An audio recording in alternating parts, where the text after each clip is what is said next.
This is Zanaya. It's the righteous vigilante Jamon Creek, and you're tuning in to Minds Wide Open. Hey, yo, check it out. This is Namestream, never mainstream. You're tuning in to Minds Wide Open Media. Shout out to the Florida Vibe Directory. You're now listening to the best playlist in South Florida.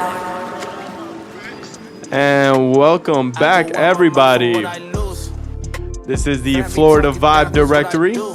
And on today's episode, we got my boy Jeff Stones in the building. Yo. What's up, man? What's poppin', man? How you doing, brother? Man, just trying to live life day by day, man. Taking feel it you. second by second. I feel you on that, man. It's been a pretty crazy ride, especially these last year and a half. Yeah. I see, what's playing right now is off of your newest release. Yeah. If I'm not mistaken. Yeah. High off stress. Tell me, this is the song Painkillers, right? Yeah, produced by XUL. Nice. I really love your style on that song, man. You got like an interesting mix between singing and rapping. Right. It's like a good, they go hand in hand. Yeah. You know what I mean? It took a while to really introvert to that style. Because at first, when I first really started, it was kind of like fast rapping. Wasn't really doing too much of the singing. Gotcha. But I wanted to do the singing, but I didn't want it to sound corny or anything like that. So it was a lot of auto-tune in the beginning. Trying to because I throughout the years, I wanted to. They can add the pitch correction, but I still want to hear my natural voice. Okay. You know what I mean? So I wanted to get to that level. So it probably 4 years ago. Wow. I got it to that level. Nice. Yeah. Did you have to do any type of vocal training to get to that level? I listened to a lot of Bone. Okay. A lot of Bone, how they harmonize the record. I actually went back, especially Crazy and Busy. Because Crazy had the deep tone harmonizing down pack. Yeah. You know what I'm saying? But I see how he elevated, from Creeping on the Come Up to Eternal album, then the Art of War. He mastered the whole shit. And then, Busy the same way. Yeah. You know what I'm saying? His singing wasn't all that great, Right. when Creeping on the Come Up. And I started hearing it, through Eternal album. Gotcha. Then he leveled it up, when Days of Our Lives came out back 96. Mm-hmm. So, I studied that, you know what I mean? So it was trying to impersonate, how they do things. So I do it myself at home and stuff like that. Gotcha. Yeah. Do you think it was difficult to make that transition? Like you said, you probably started off with just hard rhymes, throwing out bars and whatever flows. And then mixing in that singing, I could see it being kind of difficult. Trying to decide where to put it in. Yeah, I mean, put it in raps was difficult. What part of the verse where I can, lay this, harmonize or singing in. So in the beginning, it was just rapping. Then on just the hook alone was just singing on the hook, try to sing on the hook. But I wanted to mix that in between the verses and stuff like that. So, Gotcha. it was difficult, but, it took a lot of practice, a lot of crafting, to get it down packed. Nice. Yeah, I still feel like I'm not there yet, but Yeah. What do you feel is next for your sound then? I don't know. I'm always trying to think of 5 years ahead. You know what I mean? I'm trying to think of 5 years ahead and stuff. How I'm really gonna characterize my voice. Because it's all a character, but it's the character I'm doing has a meaning to it. Okay. Right if I'm coming aggressive or soft tone and stuff like that, but it all has a meaning to it. So it's all intentional for you. Yeah. Okay, that's super important as an artist. I've spoken to many artists here, and a lot of one thing I see that they have in common when they're super passionate about their music, they're always thinking, how can I push this to the next limit, right? They're like, how can I break the boundaries of my own music? I forgot who I was talking to. I think it was one of my little homies. I think it was an artist named Lyric, and I was telling him, you got to go back to your projects, go back to your recent songs, and, how can you beat that? You know what I mean? If you had a popular record that everybody enjoyed, you got to go back to that. And, you may not beat it, but that's your competition. That record alone is your competition. How can you beat that record? That's how I go about it with every project I come about. That's great. So you're always in competition with yourself. Yeah. I'm still in competition with a record I came out with 10 years ago, 9 years ago. Damn. Yeah. What record was that? It's a record called City Lights. City Lights. Yeah, it was off my first mixtape. And, Beautiful. yeah, so like everybody like remembers that record. Gotcha. You know what I'm saying? Like even like Flow Kids still to this day say that's his favorite record, like word by word and everything. So every time he says that, like, yo, I gotta beat that record. Gotta beat it. You know what I mean? Yeah. Yeah. I think that's definitely a challenge because when you come out so hot, you're like, shit, all right, now I really gotta reach higher. Yeah. You know? You Yeah. set the bar high for yourself, Definitely. which is great. Yeah. Amazing. I noticed that there's a pattern in the way you've named your releases. So why Rather Be Distant? Oh man, that's a great question, man. 2017, 16, 17, I was in a transition of coming off of an independent label. Okay. That I'm still cool with the person, but you know, he was going through a lot of personal situation. And you know, things just couldn't really we couldn't put the nail in the coffin because of the situation he was going through. Okay. So you know, I still continued to record, you know, a project, but not knowing like, okay, like how this project's gonna go about, what we're gonna do and stuff like that. So it was a project I came out with 2018, Set in Stones. It released 2018, but there's songs that's recorded from 2014.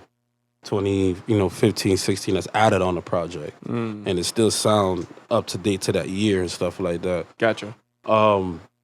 So when that happened, the collapse happened, it was like, you know, where like I was lost. Like I didn't know where to go. Like I didn't know what should I do next? And then it's like I'm getting phone calls left or right from a DJ, from different artists. Yo, you gotta come out with this song, come out with this, you gotta look like this, sound like that.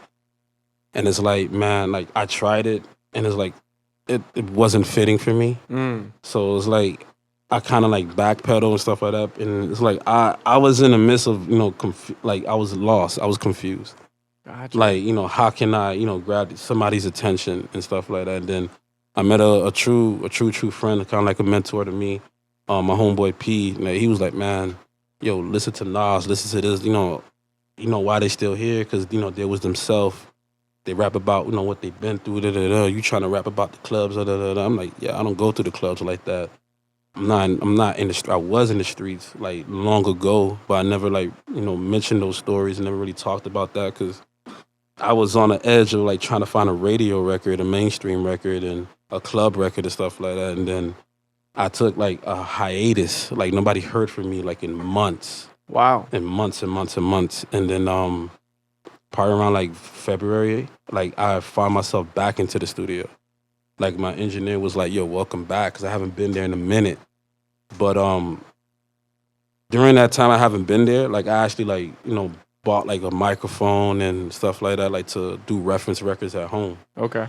So I was already prepared, like, you know, to really get into the studio and not waste no time. So when I went in there, I started recording records, and he was liking this, like the songs, like.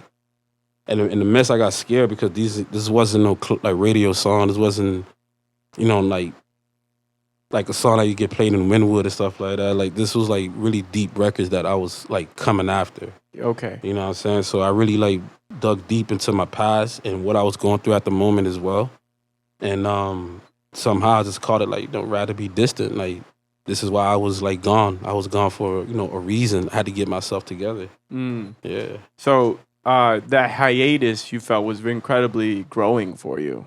Like that, it really took that to understand what type of music. Yeah, it's a thing right now because when people like, it's crazy. Like when they see me at events or they DM me, they was like, "Yo, everything good? You haven't posted anything in a minute." And I'll be like, yeah, it's coming. So it's like when I'm a hiatus, like people like they know something is coming. You know what I'm saying? So it's a really good feeling, you know, versus posting every day, like you're giving out your game plan every day. Like I don't like doing that. You know what I mean? I like to surprise the people and stuff. I like that. Yeah. It reminds me of a quote by Lil Wayne. Real G's move in silence like lasagna. Yeah. You know, it's real true though. You know when you go into, I call it like a monk mode. Mm-hmm. You know, you're like a monk. You're out in the mountains. You're to yourself. Yeah. You're plotting. But sometimes that needs to be in your head for quite a bit of time till you can take action appropriately and actually make it skillfully. Like, yeah, you know like, you know, being like away from like social media, even friends and family, you know, the only people I'm always surrounded by is my kids and my wife, but like I'm not around friends like that. I'm not around, you know, cousins and stuff like that. I'm not in the scene and stuff like that because like I'm really like plotting my next move. Like I really think about what's going to happen the next 6 months or to the next year. You know what I mean? Yeah. And you are originally from Miami? Yeah, I'm really from Miami. Amazing. Yeah, North Miami Beach. Gotcha. Yeah. How was it like growing up there? Well, first I was like raised in Little Haiti at first. Word. And then Okay. we moved to North Miami. Then we spent the rest of the years of, in North Miami Beach. But Little Haiti, there's a lot of stories I seen when I was young. Yeah. Dead bodies, when I was like 4 or 5 years old. Like I walked into the apartment, not knowing, because the apartment that we lived in was called Sabre Palm. I think it changed now to D Place, but it was Sabre Palm that we lived in, like on 56, I think it was. Mm-hmm. Yeah, I was like 4 or 5 years old. That building was always like some bullshit. And I remember like me as a kid wandering, I see somebody's apartment door like open, and like the flies kept coming in and out and stuff like that. Like, what the hell, like Yeah. Me and other kids that we was there like in the apartment, like one of the kids like open the door. So I opened the door, and like we literally saw like bodies like on the couch and on the floor. Damn. So it was like a Haitian lady came out like, "Oh, get away from the door, get away." And then I was like, I walked back and I started like, yo, what the hell we just saw? Like I had nightmares, like couple like at a moment like I was always afraid like to sleep in the dark. Gotcha. Yeah, you know what I mean? But Hey, that's some crazy shit to witness real young, Yeah. And then my sister got kidnapped. I witnessed Wow. that in front of me. And my uncle, rest in peace, like he jumped out of the couch because like me, I'm in the rail outside the front door, and some guy just walked up and he just grabbed my sister. Like I didn't know who the hell he was. Damn. So I ran to the door like yo, Joe, somebody took KK. He said, what? He came out with a wife beater and a boxer, came out the door, jumping, finally able to caught him. When he caught him, like he had like a grip on him. And then he saw like a rope on the floor. He took the rope, tied his hand, and started beating him. Damn. And then every other father that was in the building came and joined him, started beating him. Damn. And I was like, shit, my mom had to like leave work early. She came home. She was like, what the hell? So I was like, damn. So like probably years later, at that time I was like 5 or 6, but the story came back like 10 or 11. When we were talking to our other relatives and cousins, like, yo, this actually happened. I'm like sitting back like, damn, that did happen. And my sister, like, she broke it down like, yeah, like I almost got kidnapped. It feels like a haze dream, like like a fever dream. Almost Yeah. like it happened, but it didn't happen. Yeah. That's crazy. Do you feel like that impacted your music in any way? Like the way you maybe grew what as an happened to her? artist? Just what happened, like you growing up. Well, yeah, a lot of things happened growing up, man. Like a lot of people they don't know until now. Right. You know what I mean? A lot of people feel like I make depressing music. It's not depressing music. This is my journal I'm giving you. a Like story. everybody knew Jeff. Everybody knew, my street nickname, Mad Dog. You know what I'm saying? But y'all never knew exactly, why I hated going home after school. Mm-hmm. I didn't want to be there because, I didn't really have a relationship like that with my mother. I didn't have a relationship with my father. You know what I'm saying? My father is probably like one of the biggest meltdowns in my life. You know what I'm saying? Because I'm a father of 3. You know what I mean? So looking at my kids, I'm always like in that dark space thinking back. You know what I'm saying? Like, why would my father, my father didn't want to do this. My father didn't want to play with me. He didn't want to take me to the store. He didn't want to do none of this. Like, why? Like, what did I do to you? Gotcha. Like, certain questions, like, it brings me to that level. You know what I mean? But I learned, like, even though sometimes I'm still like a closed door, like I know with music is therapeutic and like I'm an open box to it. You know what I mean? So it comes out in your music. Your music is a window into who you are. It's definitely a window, because I still get comments and DMs like, yo, like my sister went through this, my brother went through that, or I just went through that. Thank you for this, thank you for that. You know what I mean? So when I get these type of comments, it's like, okay, I'm doing something right. Yeah. You know what I mean? So you touched on being a father. You mentioned one thing I did want to ask you because I've spent my time in the music industry a lot. I know it could be very time consuming. Oh man, how would you feel that balance is, man? That's like a work-life balance and a half. It's a tough balance, man. And especially like now we're not on the road, so I'm home a lot. You know what I mean? So when we was on the road, it was like every other month we was going somewhere to perform. You know, Wow. every other month was going somewhere to perform, or every other month we was going somewhere, and I spent a lot of time in the studio, you know, creating the catalog and stuff like that. But for the past year, like I turned it down. Past year I turned it down a notch, and you know, because my kids had to be home because of the whole pandemic thing. But being home, even before that, you know, there was times I had to sit my youngest child on my lap while I write music because my wife was dealing with the other two kids and stuff Right. like that, or if I was home with them, you know, and I'm trying to record my reference, you can hear my kids in the background. You know what I mean? And I still gotta, gotta keep going and stuff like that. Then I got, my middle child, he's always, Dad, can I record something too? Can I record something too? So they're always, it's a distraction, but it's a good distraction and stuff like that. So it's a very tough balance because, I don't have that space or that peace unless everybody's out the house. Gotcha. But that doesn't happen as often. So it's like I got to work around it. You got to find your way to get your own little in the zone moments, right? Yeah. That could definitely be tough. And do you go, do you usually work at your home or do you go to a studio to produce and write and record songs? Oh, I work at home. Gotcha. I work out. My advice to a lot of artists, man, like if music is really the niche, you know what I'm saying? Like for a lot of us and stuff like that, like I love music. Like I love creating it. As much as I love listening to it, I love creating it. If music really the niche, man, like invest into buying a home studio equipment. You'd rather if it's a cheap mic or anything like that, but invest into it because there's times I've been in the studio with different artists and they don't even have their verse. You know what I'm saying? Like I'm ready to go. Yeah. You know what I mean? But they don't have their verse, so they're trying to write their verse in the studio.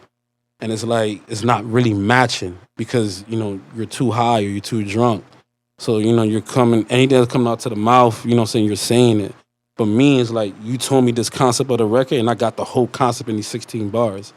But you're saying such and such, such and such. It's like, to me, it's like, yo, there was time I had to stop an artist, and I had to tell him, like, bro, I think you should take this home. Nah, it's hot. Like, no, it's not. Like, I skated on you. You gotta tell him, bro. Yeah.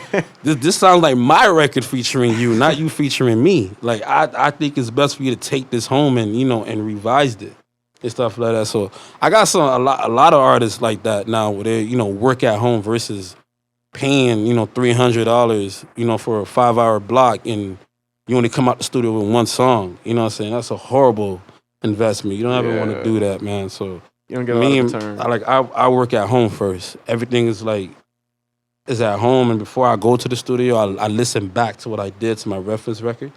Even at the studio, I tell my engineer, hold on, I have to go back to the reference record, like how I did that, how I made that sound. Okay, so yeah, like that's to me, it's an incredible cheat sheet. Definitely. It's an incredible cheat sheet. I can definitely see that. And the fact that you own your equipment gives you the power to create on your own terms. Yeah, definitely. I also had like an idea, like buying an official studio equipment and like officially recording at home. But it's like I love the relationship with me and the engineers. You know what I'm saying? It's like I don't want to take that, away Take from that away completely. Yeah, man. You gotta enjoy it. Like that's an enjoyable moment to be with the engineer and, especially in the relationship with the engineer, like feeling the music, like he'll be able to if he likes you, he'll be able to tell you like, nah, that's not it. Nah, that's not it. Okay, this is the record. This is the record. It's amazing that you mentioned this because I interviewed someone recently named Grizz, who's a producer, and he spoke a lot about the relationship between an engineer or producer and the artist, how they're able to provide a guidance to them. And do you feel that you're very selective on who you work with for that reason? Yeah and no. Okay. Yeah and no. I'm very selective. Like when it comes to like if I'm creating an album, it's just one engineer I just have to work with. If I'm creating an album, it's one engineer I have to work with. But if I'm, doing freelance records and features and stuff like that, I'm open to, work with any engineer. And I build relationship like that, doing features and, and I got to like call like a studio to do a freestyle or remix to a record. Yeah. I can call here, I can call there, I can call here. It builds. But when it comes to my project, is one person. You know what I'm saying? So that person is Ice the producer, from Playback. Okay. You know what I'm saying? They're doing major things right now. Working with Nicky Jam, Faruko. Yeah, like all those records they coming out with. Nice. My man is producing those, man. Nice. So this sounds like this guy has a sound for Latin music, rap music. He actually tapped into that. Okay. It's been about like 2-3 years he's been tapping into that. You know, him and the whole gang, the whole playback gang. Because before it was a lot of hip hop artists and stuff like that. And then he started, you know, niching the music to Spanish artists, and bam, that door bust wide open. Wow. So, you know, it was always tears of joy, like to see, you know, like Faruko, like, you know, sharing like doing the song and doing the music. I'm like, yo, my man produced this. Like, I'll be happy as hell. Like, yo, like, cause we cried over the phone. Like, you know, we really cried. Like, oh, dog, like, what do we gotta do? What's next and stuff like that, whatever. Yeah. And it's like, to me, I find my niche, and I'm only gonna get greater at it. And then for him, you know, he found his thing, and you know, he's almost there. You know what I mean? So. Yeah. That's incredible. Yeah. How'd you guys originally meet? I met him. I used to record at Starboy Studios in Miami Gardens. That studio's like next to Tootsie's, right across. Okay. Yeah, when I was at that studios, I was always working with different engineers. Format, who owns Bay 8.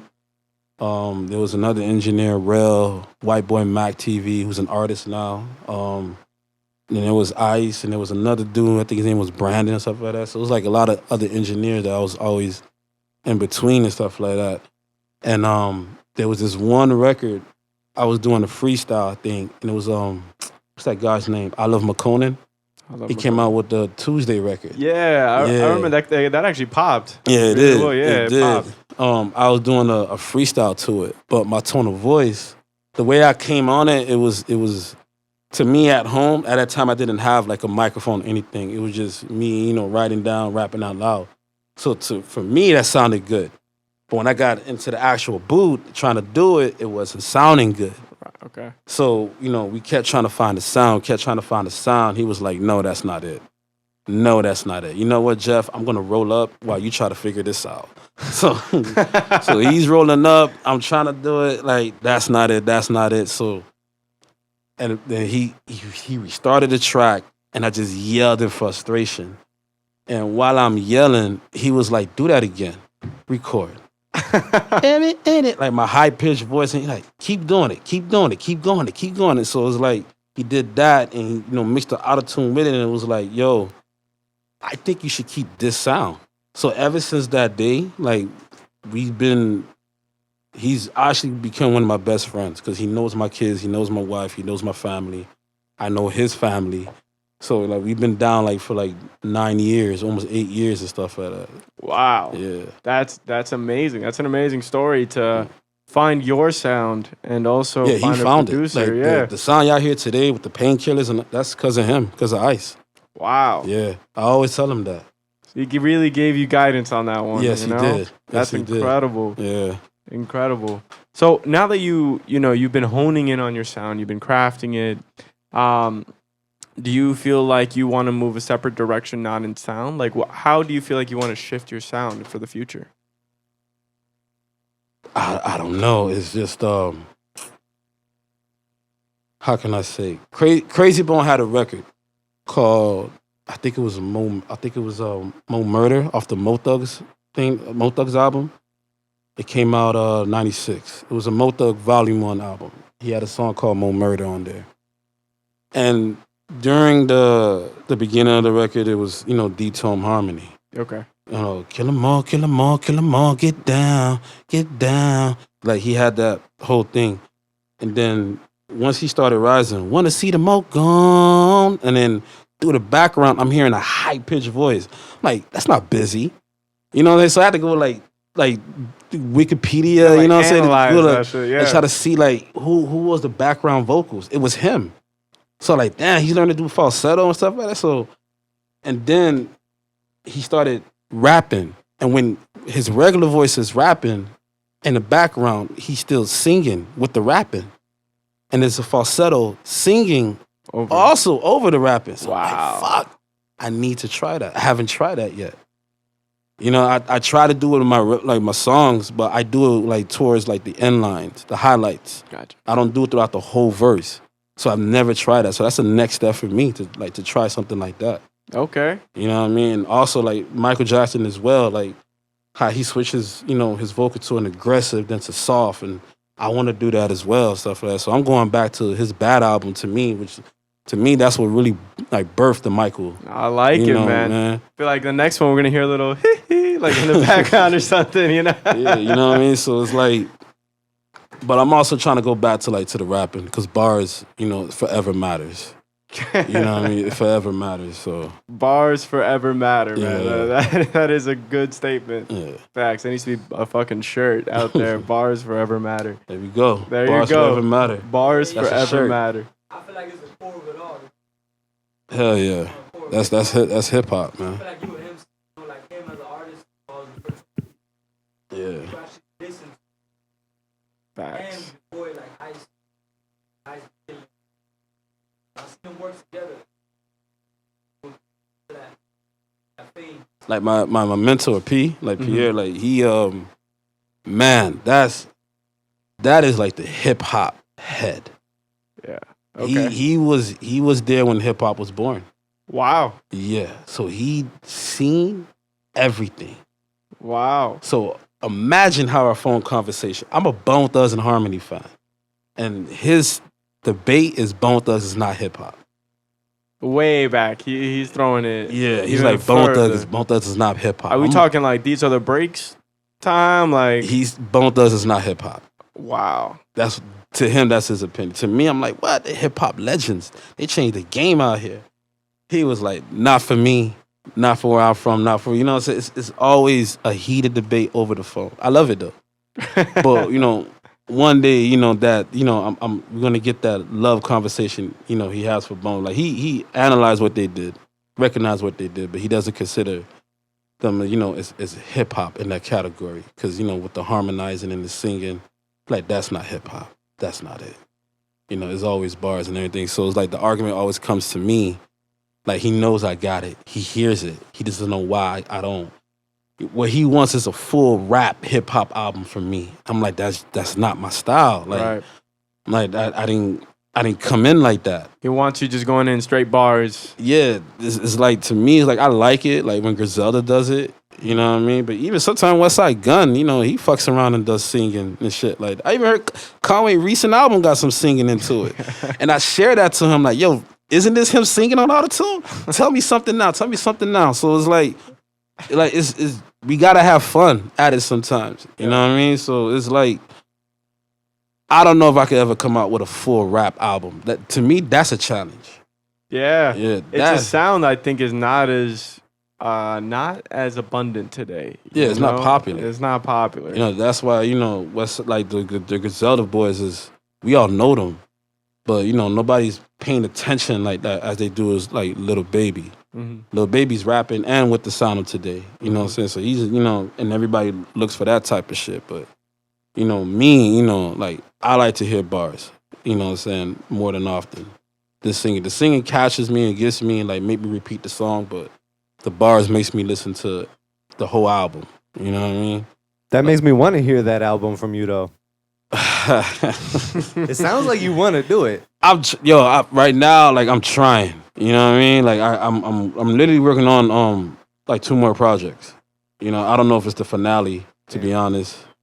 But I'm working on 2 projects, and I got some records where it's full rap.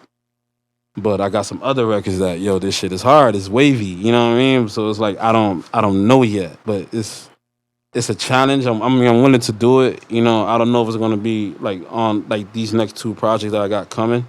I don't know if I'm gonna make it like that, but like these next 2 projects I got coming, there's way more rapping, than singing and stuff like that. So I don't know. So you're slowly moving in that direction. It sounds like it could be a possibility. I'm slowly lynching back to the rapping. Okay. You know what I'm saying? In the background, you might hear the vocals and shit, or on the hook, but on the verses, I'm giving bars. You know what I mean? Like, I be feeling like people, tend to forget. You know what I mean? Facts. I be watching these other artists live, saying once they see my name pop up, oh, Jeff Stone was in the building. My dog be on that T-Pain shit. I'd be like, come on, dog. I got bars, nigga. What the fuck you talking about? You know what I mean? But you know, it's a challenge. But I'm willing to do it.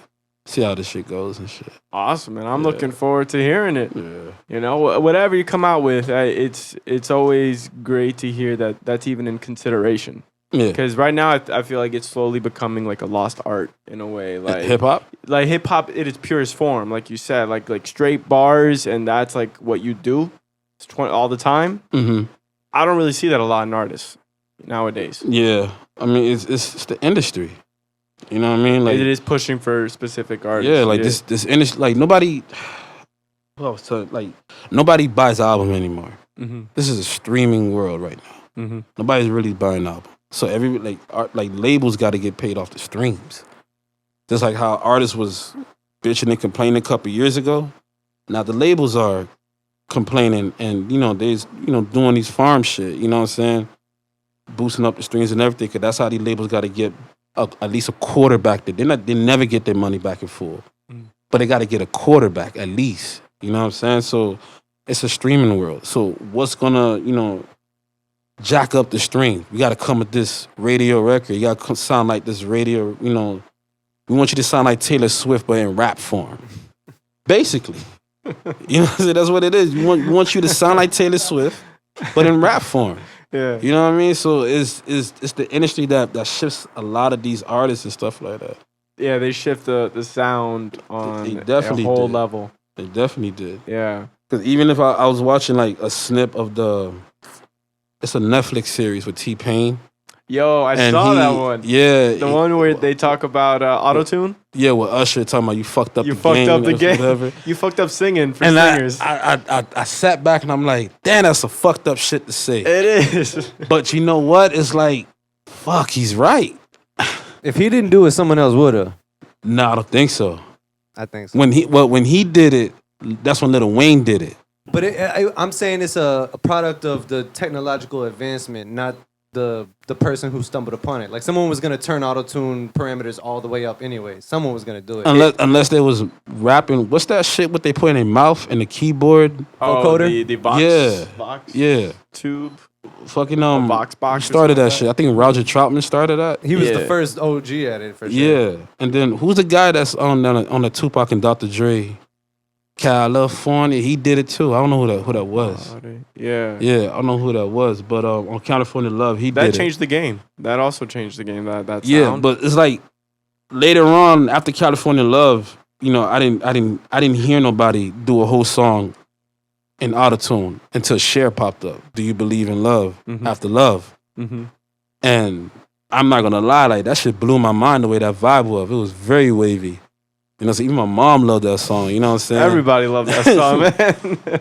So it to me was like, yo, how she get her Yeah, voice? that was Roger Troutman on California Love. Oh, that was him? Yeah. Oh shit, you see? That's what I thought, but I didn't want to say that and sound stupid. That was that was dope. Damn, Suge Knight pulled a string for that one. But yeah, after Cher, like when I heard it, like yo, like how did she get her voice?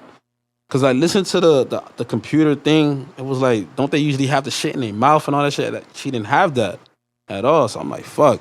But after Cher, I didn't like hear nobody else. Then bam, here comes T-Pain. Yeah. Like it was different, and then Very different. and enjoyable. Mm-hmm. It was different and enjoyable. Now, a person like he was rapping on it and stuff like that. I was like, yo, this album it made me steer away from Bone for a minute.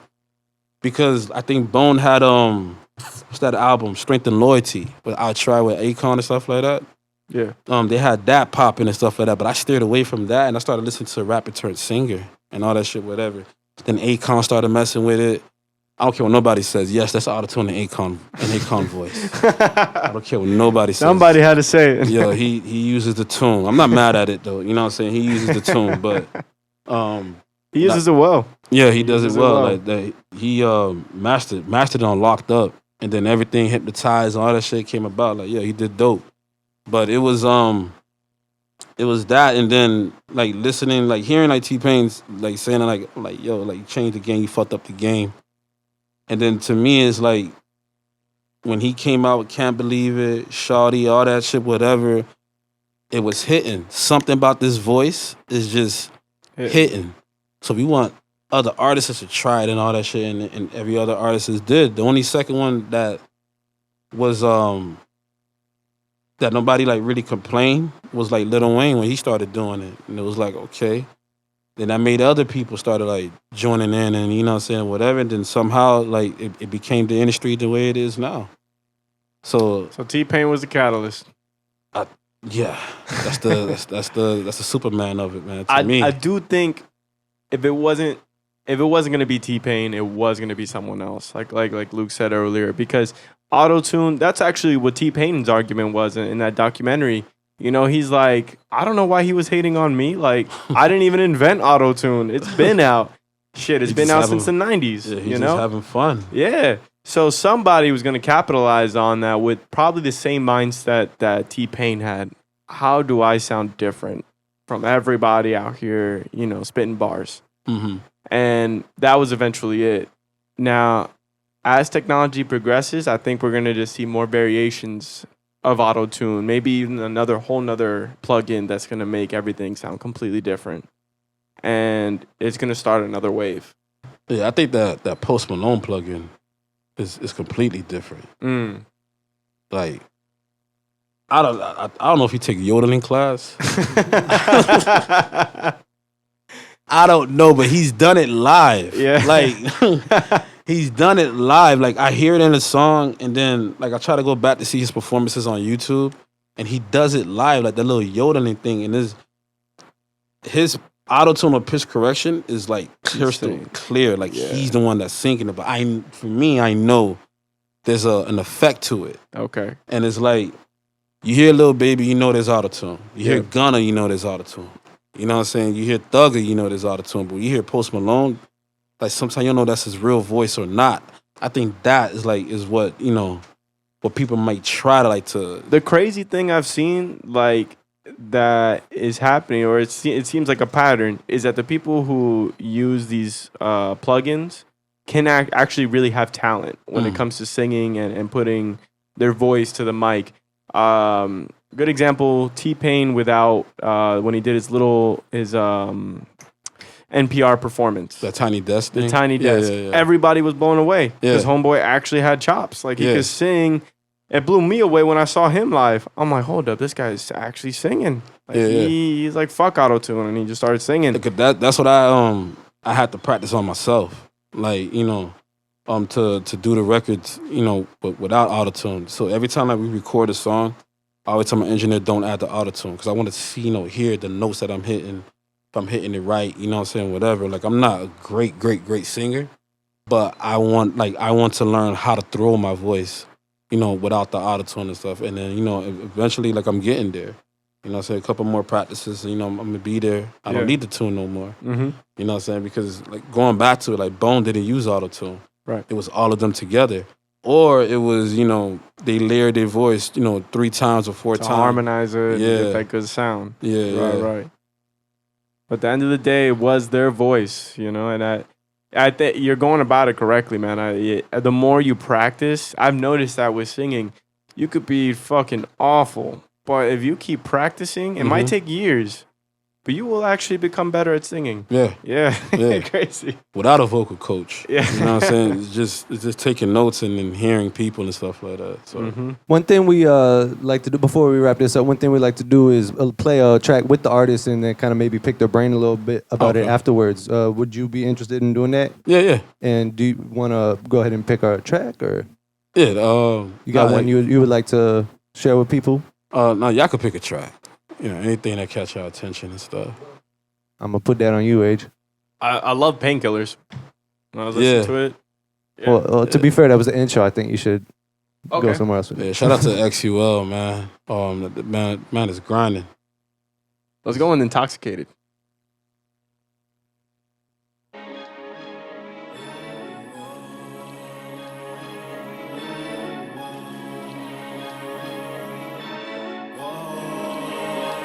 Yeah, frustrated at the most, I'm being frank. Now I don't wanna talk, I need a drink. Asking what's the problem, nigga, what you think? Rent 2 months late, account blank. Record label over track, I need it now. See the boy lose his mind, you like why? Can't stay quiet, open up your mind. What it's all about, nigga try. Can't be blind, what's the sign when they using you? What now, we outside, can't be fooling you. What's the vibe, we gon' slide when they acting new. Don't try, I don't lie, run it back, back. Pull me up all the time, I need that. Yeah, yeah, I'm on it, yeah, you asking where the pressure is. Yeah, hold it down, I'ma get the gag. Say fuck them all, brat, brat. Drunk and I'm faded, I'm intoxicated. Fuck on my fate, boy, you ain't gon' make it. Drunk and I'm faded, I'm intoxicated. Fuck on my fate, boy, you ain't gon' make it. Me and my nigga run the streets and we some savages. We be slinking on the block and causing damages. Tryna hang out with my nigga, we be dangerous. Don't be looking on around, you can't be curious. Mommy told me son, protect yourself. 38 up in my pocket, gonna check yourself. Tryna run up on my nigga, I'm a bluff. Tryna run up on my nigga, I'm a bluff. Bang with us, tell the nigga where we at, they can't be dangerous. Think about it when we drink, you know we live it up. Smoking good with my dog, they come get fade with us. I be good fuck with my nigga, you be live with us. We be lit, we got the vibes, you know the vibes. Tell my nigga where we at and they gon' slide. Tell my nigga where the pressure they gon' ride. Tell my nigga where the pressure they gon' slide. Drunk and I'm faded, I'm intoxicated.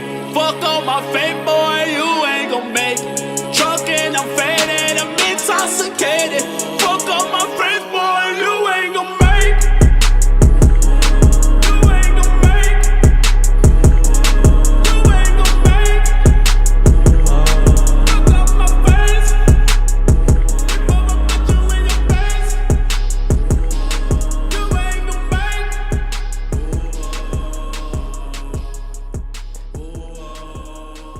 Yo, your concerts are probably lit. Like lit. Oh yeah, man. This kind of beat and the energy. You know, you could feel it. Yeah. I'm always thinking of performing records. Like, you know, when it's creating records, like I'm always like I nick at beats, like to vision, okay, can I perform this track on the crowd? You know what I mean? So I'm always looking for performing records. That's a good reference. Yeah. Like, the way to think about it. When you wrote this song, you know, what kind of inspired you to go with this kind of energy or this kind of, you know, feel? When I got the beat, I was very confused on where to go at it. The beat is hard as hell. Yeah, that's for sure. So it's when I spoke to the producer, that producer is the same producer that produced Devil's Playmate. Okay. I told him I kind of wanted something similar, but I wanted more turned. I wanted more, you know, whatever. He sent me this. When I got it, I was like, shit, like, this shit is too hard. It literally took me about 3 weeks to get it right.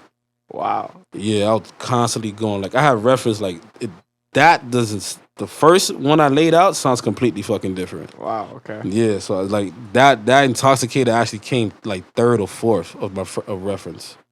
So I had to, like, constantly go back, like, how can I go about it?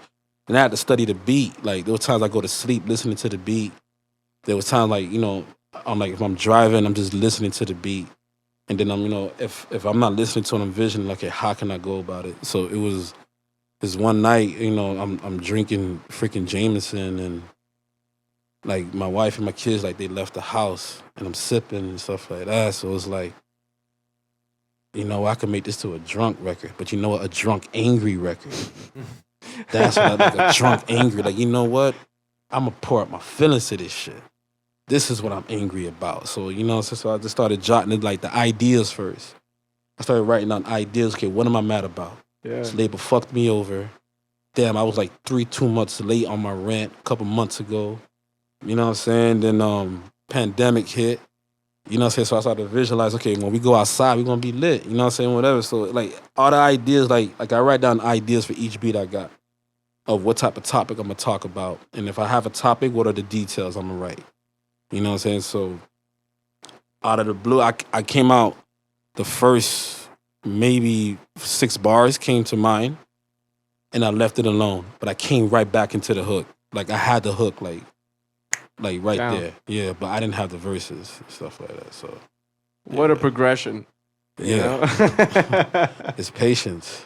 That's awesome, man. Patience really get me through it. That's incredible. Pain and I know when I go through, yeah. The pain and I know when I go through, yeah. I go out my mouth from when I lose. Family talking down cause what I do. Shit's been up and down from what I view. But loyalty with me so I don't choose. See, I tend to think better when I'm faded. Pop a perk, I'm moving like the Matrix. Try to tell me how to live, who the fuck is you? You ain't coping for the pain, shit that I've been through. These are our lives, real on the time. Ain't no wasting, moving smarter when we ride. I need a couple rope before we slide. Light that joint up, take a moment, ease my mind. Say inhale, exhale when I fade out. Go through the most when I'm stressed out. Frustration can't be lie. Close high, I flow high, I sail high. Pride hide, I won't hide, can't fix the issue. What me my father got going on, you can see the difference. Egos in the way shit, you can see the difference. Conversation we done had, shit can get to you. I needed you way more than I needed me. But you been gone too long, gotta get through to me. Shit, all I got is my niggas all around me. Time to time, we ain't eye to eye, but we family. We stay, we eat together, no matter we rich or broke. Came from that same city, the love we got from broke. Don't matter the issue, the love won't let go. Help me through the hard times, my hands don't let go. Inhale, exhale when I fade out. Go through the most when I'm stressed out. Locked in frustration, can't bail out. Close high, I flow high, I sail out. I go out my mouth from what I lose. Family talking down cause what I do. Shit's been up and down from what I view. But loyalty with me so I don't choose. I tend to think better when I'm faded. Pop a perk, I'm moving like the Matrix. They try to tell me how to live, who the fuck is you? You ain't coping for the pain, shit that I've been through. Pray every day that I you ain't coping through the pain, shit that I've been through. See, you ain't coping through the pain, you ain't coping through the pain, no. Woo! Jeff Stones, ladies and gentlemen. Let's go. Thank you for that. Appreciate it. Thank you. That was fire, man. Yeah. Well, Incredible. you know, I have had a pleasure speaking with you, man. This has Yeah. been a great conversation. Yeah, appreciate it. You know, where can the people find you on IG? Jeff_Stones. Twitter, Jeff Stones Music. Amazing. Yeah. So feel free to follow him. Is that the same on all platforms? Yeah. All platforms. You heard it, ladies and gentlemen. But yo, thank you very much for joining me today. Appreciate it. Yes, sir. And we will catch you on the next one. Peace out.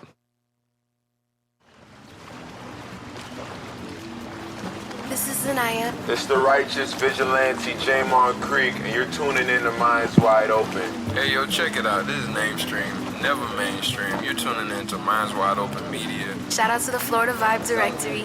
You're now listening to the best playlist in South Florida. Really appreciated that, bro. That was I fantastic. go out my mouth from what I lose. Family talking down cause what I do. Shit's been up and down from what I view. But loyalty